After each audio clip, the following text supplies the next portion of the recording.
Bueno, hay que decir que el problema se podría resolver por dinámica también, si queremos, ¿no? Yo podría hacer un problema de dinámica y, de hecho, parte de la dinámica la vamos a tener que utilizar. Pero como en este caso queremos repasar más ahora la parte energética, yo por lo menos aquí resuelto, y lo voy a resolver ahora, lo voy a resolver energéticamente, ¿vale? Aún así, los problemas energéticos también siguen el mismo procedimiento que los problemas dinámicos, porque en el fondo se basan en lo mismo. Trabajo tiene que ver con fuerza, y por tanto hay que tener claro las fuerzas que actúan. Así que en este problema no he puesto las etiquetas de lo que vamos haciendo, porque ya creo que a estas alturas no las tengo que seguir poniendo, ya le hemos puesto unos cuantos problemas. Pero lo primero que deberíamos hacer sería el dibujo, ¿no? En este caso el dibujo sería, pues he hecho el dibujo del plano inclinado, ¿no? He colocado el objeto aquí abajo. Lo voy a hacer más bonito, así más tridimensional el objeto, por dibujar algo mientras. Ese objeto además se está moviendo, veis que tiene aquí, en la forma de, en vez de poner un vector velocidad para que no nos confundamos, pongo que al moverse va dejando un rastro detrás, no sé si ya lo hemos utilizado alguna vez. Se va moviendo por el plano, aquí he vuelto a dibujarlo, ¿vale? Sobre todo lo he dibujado aquí para dibujar la fuerza, pero eso viene después. Y llega hasta aquí arriba, y entendemos que cuando llega aquí arriba, que voy a llamar a esto el punto B, se va a detener. ¿De acuerdo? ¿Hay algún problema con el dibujo? Plano inclinado, superficie aquí debajo, el objeto se va moviendo, aquí sigue moviéndose y aquí se para. Veis que ya no tiene el rastro detrás, así que se ha parado. Segunda cosa que tenemos que hacer, diagrama de fuerza. Sobre, en este caso, el cuerpo, el objeto que está ahí moviéndose. ¿Qué fuerzas actúan sobre el objeto? En este caso, al ir subiendo. Pues tenemos el peso, ¿no? Esta es la parte gravitacional del problema, que hay peso, claro. Tenemos una fuerza que hace la superficie, que es la fuerza normal. Aquí no la he dibujado de color, así que ahora me voy a entretener, la voy a dibujar con otro color para que veamos otra fuerza, ¿vale? Esta la he pintado en blanco el peso, pero la normal la voy a poner en verdecito, ¿vale? Verdecito sale, sí. Y luego, además, recordad que cada fuerza tiene que estar hecha por un objeto. No vamos a repasar, bueno, si queréis lo repasamos. ¿El peso quién lo hace? Objeto.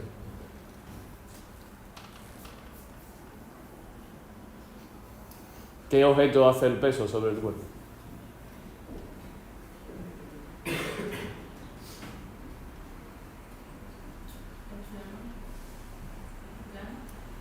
¿El plano? ¿Tú crees que es el plano? Total, que sí hay que decir qué objetos hacen la fuerza en cada caso porque no lo sabemos, ¿no? ¿Quién va a hacer el peso? O sea, ¿por qué pesamos, ¿no? Como dice David, ¿quién tira de nosotros y pesamos? La Tierra. La normal,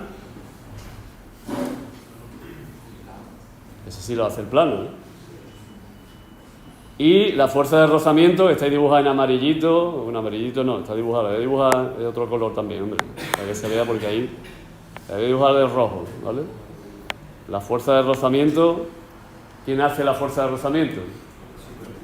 La superficie, objetos, tierra, plano, superficie, ¿vale? Esas son las tres fuerzas que actúan. Lo siguiente que deberíamos hacer, aquí sí es importante elegir un sistema de referencia, porque si no, a continuación que tengamos que hacer, no lo vamos a poder hacer bien, sea dinámica o sea energía. He elegido como sistema de referencia,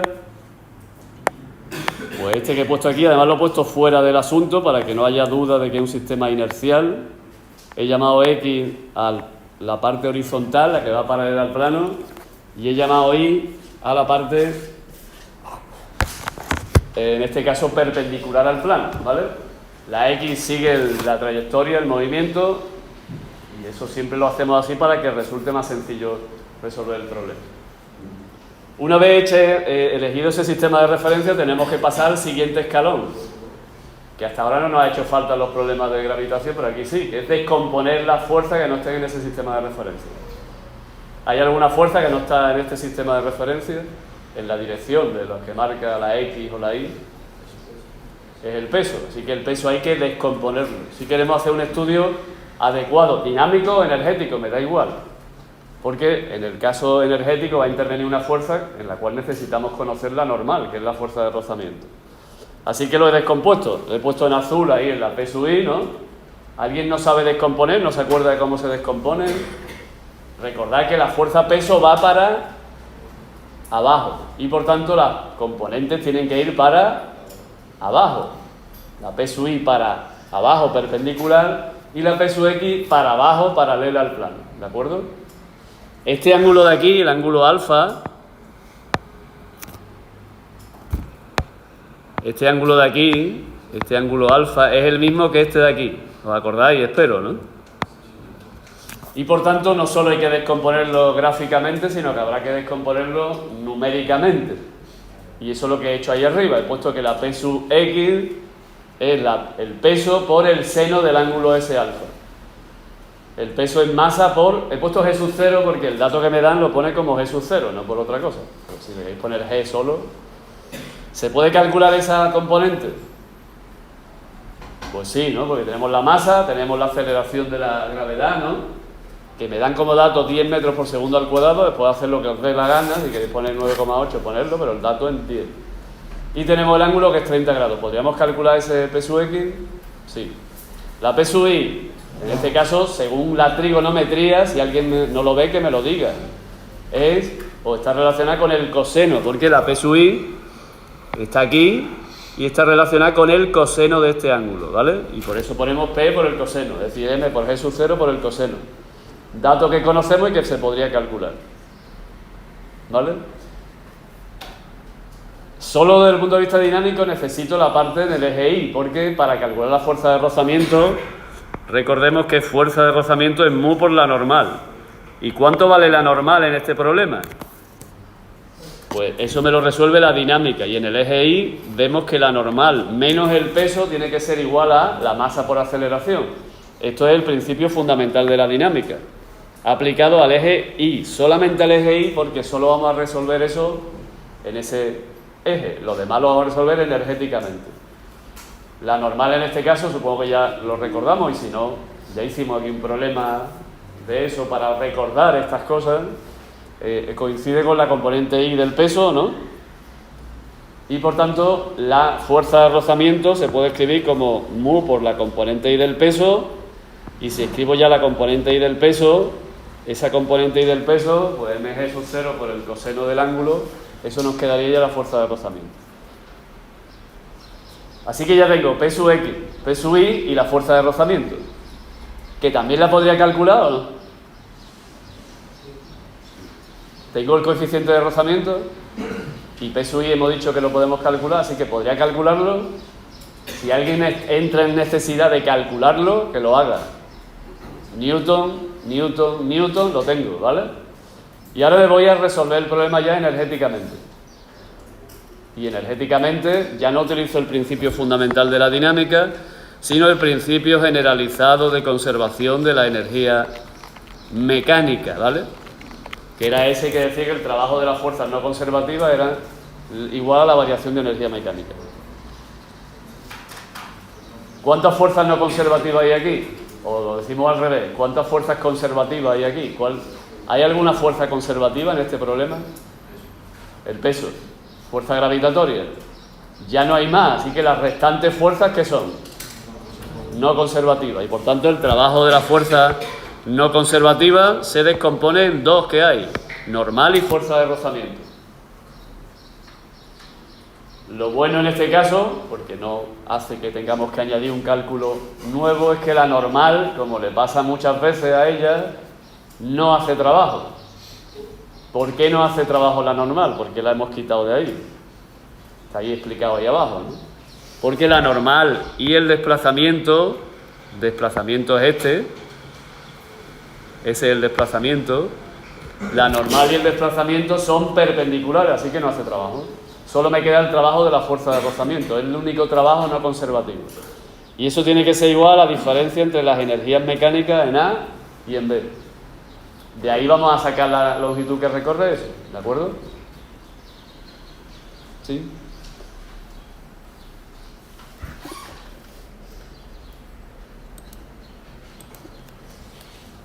Escribo quién es el trabajo de la fuerza de rozamiento. Aquí no he puesto módulo, lo voy a poner para que nadie se sienta, porque es que no lo he puesto antes, realmente no lo he puesto antes, pero esto de aquí es el módulo de la fuerza de rozamiento, ¿vale? Ahí no hay signo de la fuerza de rozamiento negativo, porque es el módulo, que es lo que hemos calculado antes, mu por m, por g sub 0 y por el coseno del ángulo de 30 grados. Fijaos, aquí hay un problema que solía pasarnos el año pasado, llamo la atención de eso, a ver si no... Este ángulo que yo he colocado aquí lo he llamado de distintas formas, no lo he llamado alfa, lo he llamado tita. ¿Por qué? Porque no es el mismo ángulo alfa, así que cuidado con ese problema que solemos... Como hay un ángulo, el primero que ponemos es el primero que tenemos. Y ese ángulo es el ángulo que forma la fuerza de rozamiento y el desplazamiento. ¿Que cuánto es en este caso? ¿Qué ángulo forma la fuerza de rozamiento y el desplazamiento? 180 grados, porque el desplazamiento va para arriba, en el eje X, mientras que la fuerza de rozamiento va para abajo, en el mismo eje X, ¿vale? Así que este ángulo es de 180 grados, ¿de acuerdo? 180 grados. Eso por el lado de la izquierda, el trabajo de rozamiento, pero eso tiene que ser igual a otra cosa que está a la derecha de la igualdad. Energía mecánica en B. ¿Quién es la energía mecánica en B? Pues la energía cinética más la energía potencial. ¿Qué sucede con la energía cinética en B? Pues que debe ser cero porque hemos dicho que en B se detiene. Solo queda energía potencial. Y aquí hay que elegir el origen de energías potenciales. Porque estoy diciendo que en A la energía potencial es cero. ¿Por qué? Pero porque me ha dado la gana, ¿va? Básicamente porque yo he decidido que en A esté el origen de energía potencial. Es decir, en la superficie horizontal, ¿vale? Eso ha sido una elección que hay que decir, porque si no, no podemos calcular la energía potencial en B. Así que esto de aquí lo hemos elegido como origen de energía potencial. ¿De acuerdo? Pues nada, ya podemos escribir lo que es cada cosa. Ya teníamos ahí la fuerza de rozamiento, hemos escrito el desplazamiento, hemos escrito el coseno de 180 grados, la energía potencial en B, donde aparece la altura que está eso respecto del suelo, no en B, y la energía cinética en A. Si lo escribo de esa manera, se me puede ir la masa. Si hemos escrito valores numéricos de fuerza, no se me puede ir nada, tengo que dejar el numerito, ¿me explico, no? Si he escrito que la fuerza de rozamiento vale 3,5 newton, pues pongo 3,5 newton. ¿Vale? Lo que no puedo poner nada es aquí porque no lo sé, y tampoco sé esto. Da la sensación de que con esa ecuación hay dos incógnitas y de hecho no da la sensación, hay dos incógnitas, que son el desplazamiento y la altura. ¿Pero hay alguna relación entre el desplazamiento y la altura? Pues sí, en el triángulo que teníamos antes, ¿no? Que hemos dibujado antes, el triángulo tiene altura, es el cateto opuesto, y el desplazamiento es la hipotenusa. Así que el seno del ángulo alfa se relaciona con la altura y con el desplazamiento. Como lo que me piden es la longitud que recorre, decía el desplazamiento, se me ha ocurrido despejar de ahí la altura y dejar solo el desplazamiento como incógnito. Es decir, he despejado de aquí la altura. ¿Algún problema con esto? Esto viene de la trigonometría, ¿vale?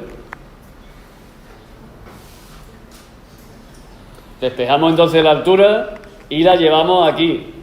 Esto lo llevamos ahí, para que nos quede exclusivamente como incógnita la longitud esa que me piden o el desplazamiento este, que es lo mismo que la longitud en este caso porque es el módulo de ese desplazamiento.